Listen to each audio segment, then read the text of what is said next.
ನಮಸ್ಕಾರ. ಈ ಒಂದು ವಿಡಿಯೋದಲ್ಲಿ ನಿಮ್ಗೆ ತಿಳಿಸುವುದೇನೆಂದ್ರೆ, ಈಗ ದೈನಂದಿನ ಟ್ರ್ಯಾಕಿಂಗ್ನಲ್ಲಿ ಹೊಸದಾಗಿ ಮಾಹಿತಿ ಅಪ್ಡೇಟ್ ಆಗಿರುತ್ತೆ. ಸೊ ಆದ ಕಾರಣ ಎಲ್ಲ ಕಾರ್ಯಕರ್ತರು ಏನು ಮಾಡಬೇಕಂದ್ರೆ, ನಾಳೆ ನಿಮ್ಮ ಕೇಂದ್ರದಲ್ಲಿ ಕಂಪಲ್ಸರಿ 9:15 ಹೋಗ್ಬಿಟ್ಟು 10 ಗಂಟೆ ಒಳಗಡೆ ನಿಮ್ಮ ಹೊಸ ಮಾಹಿತಿಯನ್ನು ಲೊಕೇಶನ್ನ ಅಪ್ಡೇಟ್ ಮಾಡಬೇಕು. ಅದನ್ನು ಯಾವ ರೀತಿ ಮಾಡಬೇಕಂತ ಈ ಒಂದು ವಿಡಿಯೋದಲ್ಲಿ ನೋಡೋಣ. ಮೊದಲಿಗೆ ಲಾಗಿನ್ ಪೇಜ್ ಓಪನ್ ಮಾಡಿ, ಆಮೇಲೆ ನಂತರ ಇನ್ನಷ್ಟು ಆಪ್ಷನಿಗೆ ಹೋಗ್ರಿ. ಇಲ್ಲೇ ಇನ್ನಷ್ಟು ಆಪ್ಷನಲ್ಲಿ ಫಸ್ಟಿಂದ 3ನೇ ಆಪ್ಷನ್ ಇದೆ ನೋಡಿ, ಹಮ್ ಕೇಂದ್ರ ಲೊಕೇಶನ್. ಕೆಳಗಿಂದ 3ನೇ ಆಪ್ಷನ್, ಈ ಹಮ್ ಕೇಂದ್ರ ಲೊಕೇಶನ್ ನವೀಕರಿಸಿ ಅಂತಿದೆಯಲ್ಲ, ಇದ್ರ ಮೇಲೆ ಕ್ಲಿಕ್ ಮಾಡಿರಿ. ಕ್ಲಿಕ್ ಮಾಡಿದ ಮೇಲೆ ಈ ರೀತಿ ಬಂತು. ಈಗ ಅಂದರೆ ನಾವು ಲಾಸ್ಟ್ ಯಾವಾಗ ಅಪ್ಡೇಟ್ ಕೊಟ್ಟಿವಿ ಅಂದ್ರೆ 18 ಸೆಪ್ಟೆಂಬರ್ ಆ ಕೇಂದ್ರದವರು ಲೊಕೇಶನ್ನ ಅಪ್ಡೇಟ್ ಕೊಟ್ಟಾರೆ.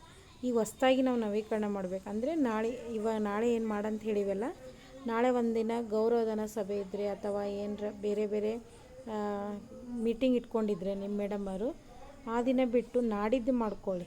ಬಟ್ ಇವಾಗೆಲ್ಲ ಮೀಟಿಂಗ್ ಮುಗಿಸ್ಕೊಂಡು ಕಂಪಲ್ಸರಿ ನಾಳೆ ಎಲ್ಲರೂ ಕೇಂದ್ರಕ್ಕೆ ಹೋಗಿ ಕೇಂದ್ರದಾಗ ಇರಬೇಕು. ಕೇಂದ್ರದಾಗಿದ್ದನೇ ನೀವು ಲೊಕೇಶನ್ ಅಪ್ಡೇಟ್ ಮಾಡಬೇಕು. ಇದನ್ನು ಯಾಕೆ ಕೇಂದ್ರದಾಗಿದ್ದಾಗ ಮಾಡಬೇಕಂತಂದರೆ, ಈಗ ನೀವೇನು ಇದು ಕೇಂದ್ರ ತೆರೆದಿದೆ ಮಾಹಿತಿ ಅಂತ ಬರುತ್ತಲ್ಲ, ಅಲ್ಲಿ 4 ಆಪ್ಷನ್ ಬರ್ತಿದ್ದಾವೆ. ಇವಾಗ ಇಷ್ಟು ಮೀಟ್ರ್ ದೂರ ಅದಾರ, I M on leave, I M on official duty, ಈ ಥರ ಎಲ್ಲ ಇದೆಯಲ್ಲ ಆಪ್ಷನ್ನು, ಇದಕ್ಕೆ ಕನೆಕ್ಷನ್ ಇದೆ. ಸೊ ಹಂಗಾಗಿ ಎಲ್ಲರೂ ಕಂಪಲ್ಸರಿ, ನೀವು ಒಂದು ವೇಳೆ ಅಫಿಷಿಯಲ್ ಡ್ಯೂಟಿಯಲ್ಲಿ ಇದ್ರೂ ಕೂಡ ಲೊಕೇಶನ್ ಅಪ್ಡೇಟ್ ಮಾಡಿಲ್ಲ ಅಂದರೆ ಆ ದಿನ ಕೇಂದ್ರ ತೆಗೆದ್ರೂ ಕೂಡ ತೆರೆದಿಲ್ಲ ಅಂತ ಮಾಹಿತಿ ಬರುತ್ತೆ. ಈಗ 2 ದಿನ ಆಯ್ತು ಇದು ಅಪ್ಡೇಟ್ ಆಗಿ ಮಾಹಿತಿ. ಸೊ ಹಂಗಾಗಿ ಕಂಪಲ್ಸರಿ ನಾಳೆ ಎಲ್ಲರೂ ನೀವು ಹಮ್ ಕೇಂದ್ರ ಲೊಕೇಶನ್ನ ಅಪ್ಡೇಟ್ ಮಾಡಬೇಕು.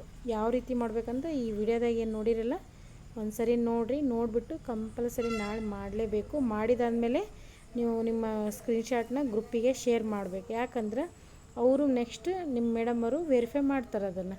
ಇವಾಗ ಯಾವ ರೀತಿ ಮಾಡೋಣ ಅಂತ ನೋಡೋಣ. ಈಗ ಹೋದ್ರಲ್ಲ ಇಷ್ಟು ಅಂತ ಇಲ್ಲೇ ನವೀಕರಣ ಅಂತಿದೆಯಲ್ಲ, ನವೀಕರಣಕ್ಕೆ ಹೋಗಿ ಇಲ್ಲೇನು ಕೇಳುತ್ತೆ, ನೀವು ಈಗ ಅಂಗನವಾಡಿ ಕೇಂದ್ರದಲ್ಲಿ ಇದ್ದೀರಾ ಅಂತ ಕೇಳಿತ್ತು. ಹೌದು, ನಾವು ಅಂಗನವಾಡಿ ಕೇಂದ್ರದಲ್ಲಿ ಇದ್ದೀವಿ ನಾಳೆ, ಹಾಗಾಗಿ ನಾವು ಹೌದಂತ ಕೊಡ್ತೀವಿ. ನೆಕ್ಸ್ಟ್ ಹೌದಂತ ಕೊಟ್ಟು ಒಂದು ಮೆಸೇಜ್ ಬರುತ್ತೆ, ಅದು ಕಂಟಿನ್ಯೂ ಮಾಡಿ ಲೊಕೇಶನ್ ಅಪ್ಡೇಟ್ ಆಗಿಬಿಡುತ್ತೆ. ಇವಾಗ ನಾವು ಅಂಗನವಾಡಿ ಕೇಂದ್ರ ಟೈಮುನಲ್ಲ, ಈಗ ಅದನ್ನು ಇಲ್ಲಿ ಹೌದಂತನೂ ಕೊಡೋಕ್ಕೆ ಬರೋಲ್ಲ.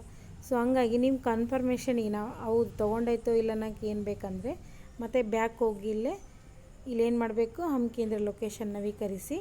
ಇಲ್ಲಿ ಕೊನೆಯದಾಗಿ ನವೀಕರಿಸಿದ ದಿನಾಂಕ ಸೆಪ್ಟೆಂಬರ್ 18 ಐತಲ್ಲ, ಇವಾಗ ಮಾರ್ಚ್ 14, ನಾಳೆ ಮಾಡ್ತಿರಲ್ಲ, ನಾಳೆ ಮಾರ್ಚ್ 14 ಅಂತ ಬಂದರೆ ನೀವು ನವೀಕರಣ ಮಾಡಿರಂತ ಅರ್ಥ. ಇದನ್ನೇ ಸ್ಕ್ರೀನ್ಶಾಟ್ ನಿಮ್ಮ ಗ್ರೂಪಿಗೆ ಶೇರ್ ಮಾಡಿರಿ. ಧನ್ಯವಾದಗಳು.